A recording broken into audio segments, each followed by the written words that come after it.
I joined in year 9 because my school in Kenya I finished at 13, and so I've been there since then.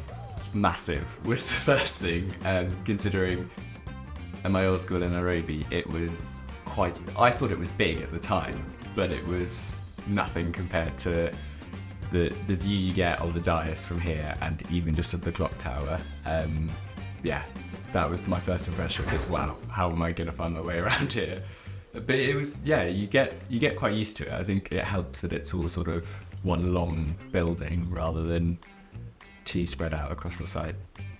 One thing you develop here very quickly is social skills. I think part of that is just being thrown into so many different activities, but having the opportunity to do things like debating in UN, having that background going forward is incredibly useful for any career path that you choose.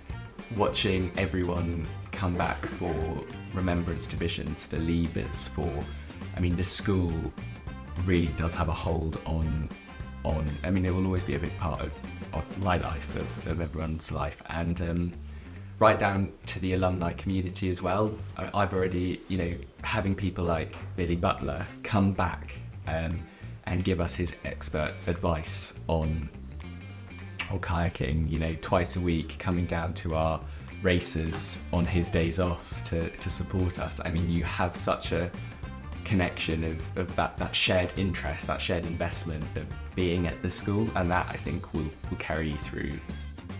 You are representing the school, and when you're a head of house, you're representing your house, and so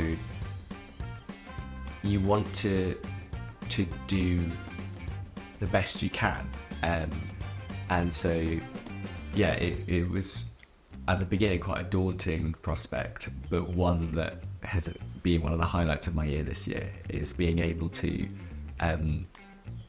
provide my insights on things that I think should be changed, or having a voice as a pupil, and seeing that action take place is really, really useful and really encouraging to know that as a pupil body, as prefects, we have an influence in the direction the school goes.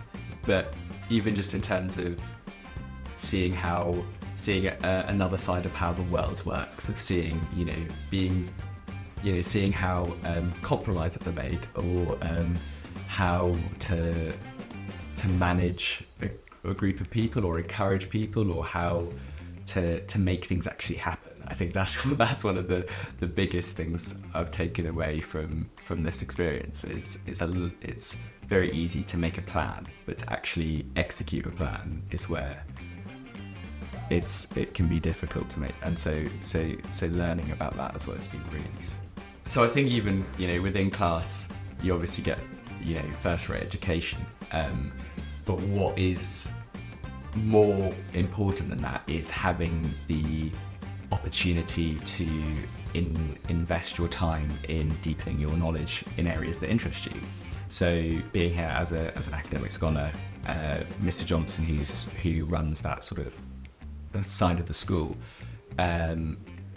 encouraged all the scholars to give a 15-minute presentation on an area of interest that they would be interested in, and presenting that to the other scholars in the sixth form.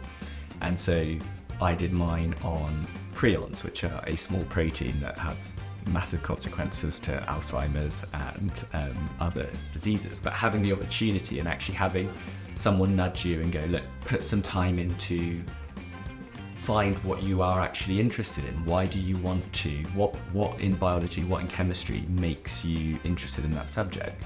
And actually having an understanding of why you are passionate about something, and then having the time to go and research that and look into it. I think that's what makes people interested in education and interested in learning. I wouldn't say I necessarily have a specific target, but I think research in general is the path that I'll go down.